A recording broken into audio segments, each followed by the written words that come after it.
Assalamualaikum warahmatullahi wabarakatuh dan salam sejahtera semua pelajar tingkatan 6 walau di mana saja anda berada.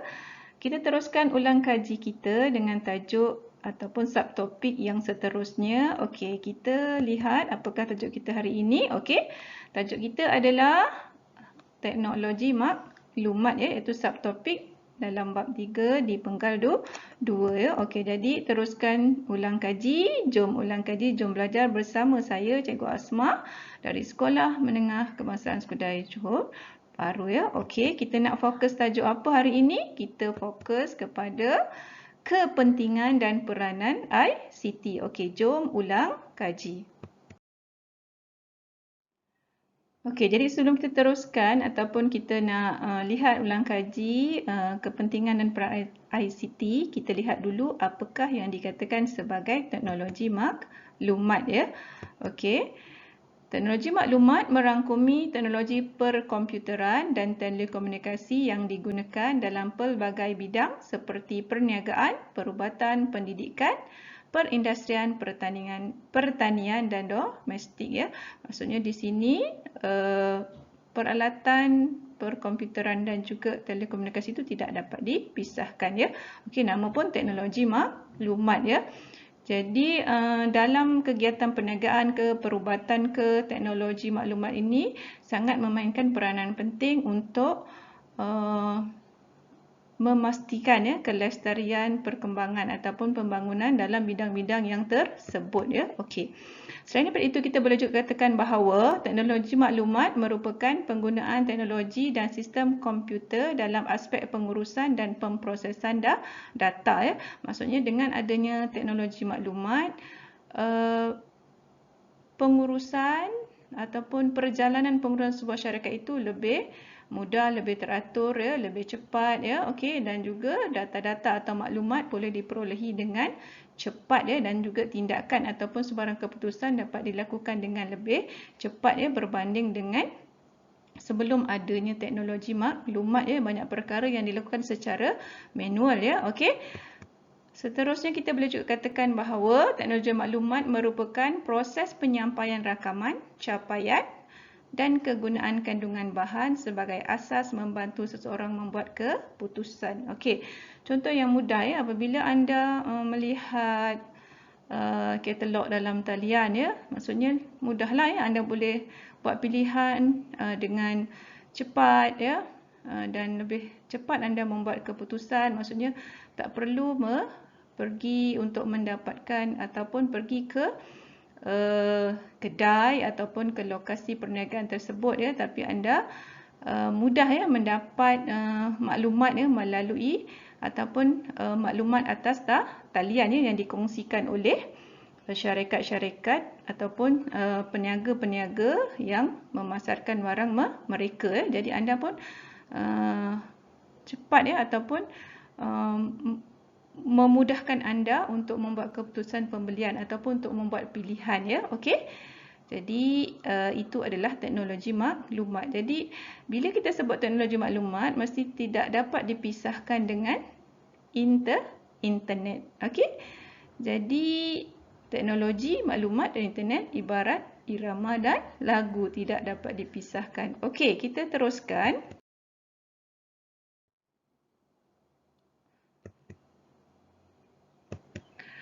Okey, peranan dan kepentingan ICT dalam pengurusan perniagaan. Okey ya. Jadi sebelum anda lihat tulisan-tulisan itu ya, ataupun apa yang telah saya nyatakan di situ, anda boleh perhatikan dulu foto-foto ataupun gambar yang saya sertakan di situ ya, supaya anda lebih mudah untuk mengingati fakta tersebut ya. Okey. Anda lihat di situ ada kad kredit, kad debit, okey. Ada perkataan apa tu? Inventory. Okey, ada sumber manusia ya. Okey, accounting, communication ya, dan juga ada gambar mesin ya. Okey. Jadi cikgu senaraikan di sini. Okey, peranan yang pertama adalah peranan dalam keuangan ya. Kemudian peranan dalam pengawalan inventory. Yang ketiga, peranan dalam pemasaran Okey. Yang keempat, peranan dalam pengurusan sumber manusia. Yang kelima, peranan dalam perakaunan, dan seterusnya peranan dalam komunikasi dan juga peranan dalam pengeluaran. Sebenarnya selain daripada ini ada banyak lagi beberapa fakta lain yang cikgu kongsikan di sini di slide yang seterusnya. Okey. Jadi cikgu teruskan. Tadi sebelum tu cikgu ulang semula Kewangan, pengawalan inventori, pemasaran, pengurusan sumber manusia, perakaunan, komunikasi dan pengeluaran Jadi dah perhatikan gambar-gambar yang cikgu sertakan di sebelah tu Jadi kalau terlupa, ingat gambar. Okey, boleh ingat gambar, so anda boleh mengeluarkan fakta Boleh okey. Cikgu sambung fakta tadi peranan dan kepentingan ICT dalam pengurusan perniagaan Cikgu senaraikan 4 lagi di sini sama juga. Cikgu sertakan gambar sebagai pemangkin anda untuk lebih mudah ingat Okey, penyimpanan data, menyediakan laporan, membuat keputusan dan juga membuat ramalan Okey, dan dari situ ada pelbagai alat yang digunakan untuk menyimpan data Kalau dulu awal-awal kita kami lah pada ketika itu awal 1990-an 2000-an kami ada disket disket besar, disket kecil, disket persegi, disket bulat jadi lama kelamaan teknologi semakin maju kita ada pen drive kita ada thumb drive okey, jadi sekarang ni kegunaan itu pun dah semakin berkurangan ramai orang hanya share maklumat melalui media sosial, contohnya Telegram, WhatsApp dan simpan dalam telefon pintar masing-masing Okey. Kemudian selain penyimpanan data, menyediakanlah laporan, membuat keputusan. Jadi kalau jika maklumat yang diperolehi tepat, cepat, banyak ataupun pelbagai lebih memudahkan pihak pengurusan membuat keputusan Jadi macam mana nak dapat data cepat, mudah Ini semua menggunakan teknologi maklumat yang membantu pengurus untuk membuat keputusan dengan lebih cepat. Okey. Membuat ramalan Okey. Maksudnya di sini contohnya pengurus pemasaran boleh membuat ramalan pemasaran pada masa yang terdekat ni ataupun pada masa akan datang daripada data yang diperolehi Okey. Daripada tadi berapa cikgu senaraikan? 8 campur 4, ada 10 lebih kurang. Okey. Cikgu hanya cikgu ambil 4 je Okey, maksudnya daripada banyak-banyak tadi cikgu ambil 4 saja untuk cikgu terangkan lebih detail Okey. Jadi ingat lagi dengan gambar ini, peranan dalam komunikasi. Okey. Yang ini peranan dalam keuangan. Yang ini adalah peranan dalam pengeluaran. Okey. Jadi ada gambar mesin di situ dan sini adalah peranan dalam pemasaran Okey. Jadi kita tengok satu persatu. Okey, jom.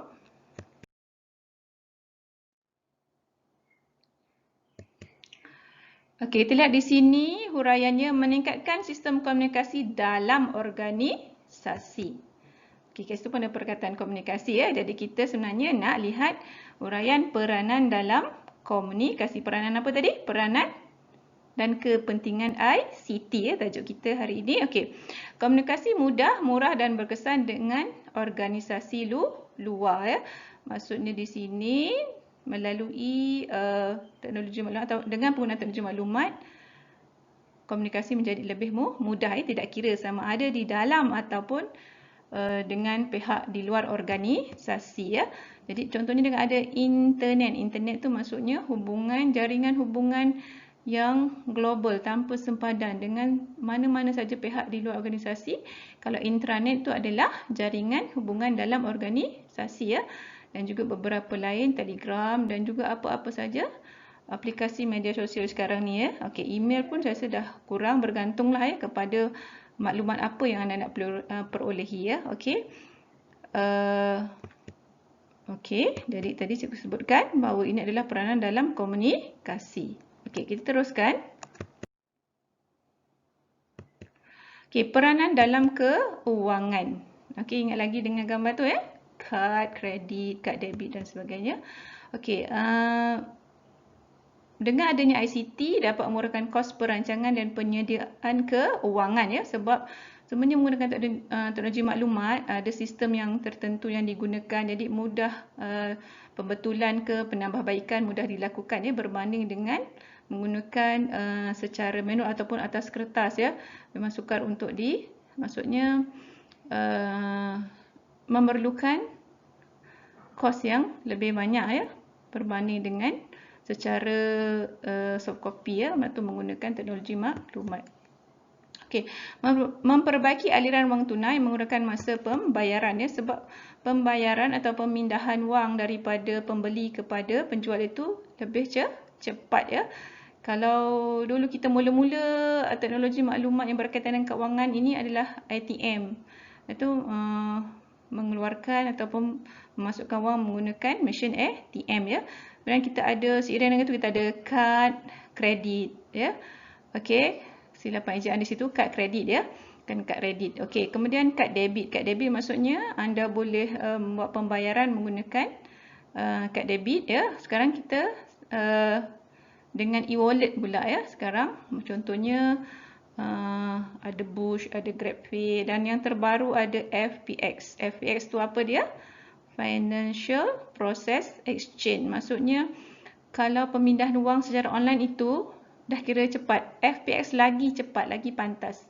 Maksudnya peniaga-peniaga tu perlu berdaftar dengan syarikat kewangan ataupun bank untuk menggunakan perkhidmatan FPX ya. Maksudnya pembeli lebih cepat, lebih mudah nak bayar menggunakan aplikasi FPX ya. Itu adalah peranan dalam keuangan ya. Anda boleh dapatkan maklumat lanjut, boleh search lah ya, lebih lanjut apa itu FPX. Okey, cikgu teruskan peranan dalam pengeluaran ya. Okey, mempercepatkan reka bentuk dan memudahkan proses pengeluaran ya. Maksudnya di sini menggunakan teknologi maklumat, reka bentuk tu mudah dipadam, diperbaiki ya. Kalau menggunakan secara mana, contohnya kalau dahulu arkitek ya, melukis pelan di atas kertas ya, tapi sekarang tidak lagi lah ya. Okey. Contohnya, seterusnya mengurangkan pembaziran sumber dan meningkatkan produktiviti. Maksudnya dengan adanya ICT ataupun teknologi maklumat, mengurangkan pembaziran sumber. Jadi bila sumber dapat kerja dapat cepat, mudah untuk diperbaiki dan ditambah baik, sumber dapat dijimatkan ya, dan kerja boleh dipercepatkan dan boleh meningkatkan produktiviti ya. Contohnya CAD/CM, Computer Aided Design, Computer Aided Manufacturing ya. Anda belajar dalam SEM 1 ya, kalau anda masih ingat lagi. Okey. Peranan dalam pemasaran. Okey. Dengan adanya ICT, data lebih mudah ya atau cepat untuk dianalisis. Contohnya anda nak kira peratus peningkatan jualan ya, dia cepat dan tepat. Jadi satu lagi penyebar atau tular maklumat atau pengiklanan cepat dan berkesan ya. Contohnya melalui media sosial, memang cepat. Sekali klik aja dah boleh tersebar maklumat perniagaan anda, maklumat promosi syarikat anda dan sebagainya. Jadi saluran pemasaran dan jaringan media sosial, contohnya Facebook, Twitter, Instagram dan YouTube, boleh digunakan untuk menyebarkan maklumat dan membuat periklanan terhadap barang yang syarikat anda keluarkan ya. Okey. Okey, jadi cikgu terangkan 4 daripada beberapa kepentingan dan peranan ICT yang telah cikgu senaraikan. Jadi setakat itu untuk kali ini.